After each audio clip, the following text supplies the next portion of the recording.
ಗೊತ್ತಾಯ್ತು. ಅಂದರೆ ಹಿಂದೆಯಿಂದ ಮಾಡ್ತೀರಾ? ಹಾಂ, ಪಾಯಿಂಟ್ ಓಕೆ. ಅಂದರೆ ನೀವು ಮುಂದೆ ಹೋಗ್ತೀರ, ನಾನು ನಿಮ್ಮ ಹಿಂದೆ ಸೈಕಲಲ್ಲಿ, ನನ್ನ ಹ್ಯಾಂಡಲ್ಲು ಪ್ಲಸ್ ನೀವು ಫುಲ್ ಕಾಣಿಸ್ತೀರ. Okay, done. ರೆಕಾರ್ಡ್ ಆಗ್ತಿದ್ಯಾ? ನೋಡಿ ಚೆಕ್ ಮಾಡ್ತೀನಿ. ಆನ್ ಮಾಡಿದ್ದೆ, ಆಗ್ತಿದೆ. ವಿಡಿಯೋ ಫುಟೇಜ್ ಎಲ್ಲ ಟೈಮ್ ತಗೊಳತ್ತಮ್ಮ. ಸರಿ, ಹೋಗಿ. ಹಾಂ,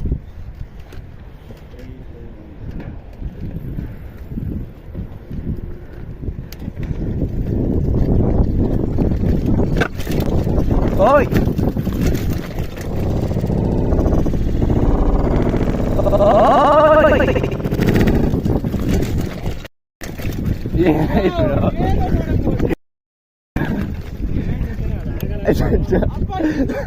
ಮಾಡಿದ ಮಚ್ಚ